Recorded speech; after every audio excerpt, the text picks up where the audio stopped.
हरे कृष्णा दोस्तों। माघ मास महात्म्य 26वां अध्याय। पति कहने लगा कि हे प्रेत, तुमने सारस के वचन किस प्रकार और क्या सुने थे, सो कृपा करके कहिए।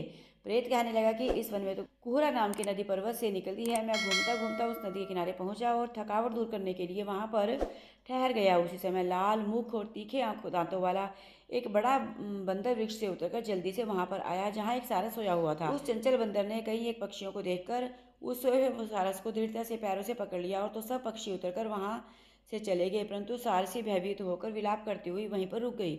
नींद के दूर होने तथा भय से नेत्र खोलकर सारस ने बंदर को देखा और मधुर से कहने लगा, हे बंदर, तुम बिना अपराध मुझको क्यों दुख देते हो? इस संसार में राजा भी केवल अपराधियों को ही दंड देता है। तुम्हारे जैसे श्रेष्ठ प्राणी किसी को पीड़ा नहीं देते।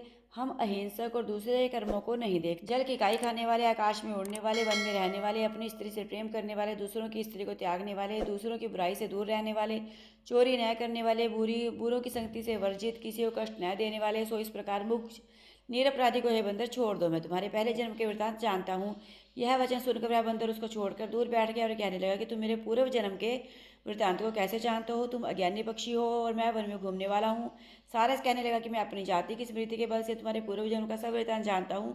तुम पूर्व जन्म में विंध्या पर्वत के राजा थे और मैं तुम्हारे कुल का पूज्य पुरोहित था। तुम राजा होकर अपनी प्रजा को पीड़ा दिया करते थे। मैं विवेकहीन, तुमने बहुत सा धन इकट्ठा किया, सो वानर प्रजा की पीड़न रूपी अग्नि की ज्वाला से तुम पहले ही तप चुके हो। पहले तुम कुंभीपाक नरक में गिराए गए। तुम्हारे शरीर को नरक में 3000 वर्ष बीत गए। फिर नरक से निकलकर बड़े बचे हुए पापों के कारण इस बंदर की योनि में आए और मुझको मारना चाहते हो। पूर्व जन्म में तुमने ब्राह्मण के बाग से लूटकर बलपूर्वक फल खाए थे। उसका यह भयंकर फल हुआ कि तुम वानर और वनवासी हुए। प्राणी अवश्य में अपने किए हुए कर्मों को भोगता है, इसको देवता भी नहीं हटा सकते। इस प्रकार में सारस का जन्म लेकर भी अज्ञान से मोहित नहीं हुआ। इतनी कथा कहकर वानर कहने लगा कि यदि ठीक ही जानते हो तो बताओ तुम पक्षी कैसे हुए? सारस कहने लगा कि मेरी दुर्गति का कारण भी सुनो। तुमने नर्मदा नदी के किनारे पर सूर्य ग्रहण के समय बहुत से ब्राह्मणों के निर्मित 100 ढेर अन्न के दान किए थे। मैंने पुरोहित ही के मत से थोड़ा सा ब्राह्मणों को दिया और बाकी सब आप मैं हर ले गया। इन ब्राह्मणों के द्रव्य का अपहरण करने के पाप से मैं पहले कालसूत्र नरक में गया, फिर रक्त करदुम नरक में पड़ा जहाँ बड़े बड़े कीड़े थे। रक्त था पीप से भरा हुआ, नाभि तक नीचे सिर और ऊपर पैर गिरे हुए। पाप पीप चाटता हुआ उस दुर्गंध वाले नरक में कीड़ों आदि से काटा जाकर 3000 वर्ष तक उस यातना को भोगता रहा।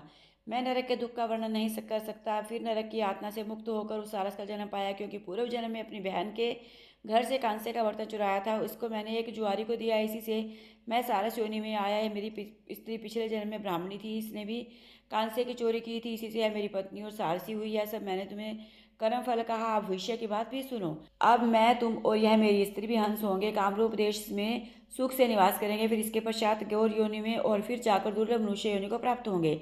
इसे मनुष्य पाप और पुण्य दोनों ही कर सकता है। इस प्रकार शिव की माया से यह सारा जगत मोह को प्राप्त होता है। न केवल हम ही, परंतु इस संसार के सभी जीव प्रकृति मार्ग में फंसकर अच्छे और बुरे कर्म करते हैं, उनका फल भोगते हैं। इसलिए सब प्राणियों को धर्म का सेवन करना चाहिए। देवता, असुर, मनुष्य, व्याघ, कीड़े मकोड़े सभी से कंटक रूपी मार्ग नहीं छूटता। केवल वेदांत जानने वाले योगी ही इस मार्ग से बच सकते हैं। इस कारण बड़े बड़े महात्मा भी कर्म फल को टाल नहीं सकते। उपाय से तथा बुद्धि से कोई भी इसको नहीं बदल सकता। तुम पहले राजा थे, फिर नरक में गए, अब बंदर की योनि में वन में फिरते हो, फिर भी ऐसा ही जन्म पाओगे। ऐसा विचार कर अनंतपुरों को धैर्य धरकर विचरते हुए काल की प्रतीक्षा करो। तब वानर ने कहा कि पहले जन्म में मैं तुम्हारी पूजा करता था, अब मुझको प्रणाम करते हैं। तुम जाति के स्मरण से मेरे पूर्व जन्म के वृतांत को जानते हो। आनंद पूर्वक रहो, तुम्हारा कल्याण हो। तुम्हारे वचनों को सुनकर मैं मोह रहित होकर वन में विचरूंगा। प्रेत कहने लगा कि हे पथिक, मैंने नदी के तट पर बंदर और सारस का यह संवाद सुना, तब मुझको बोध हुआ और मोह तथा शोक का नाश हुआ।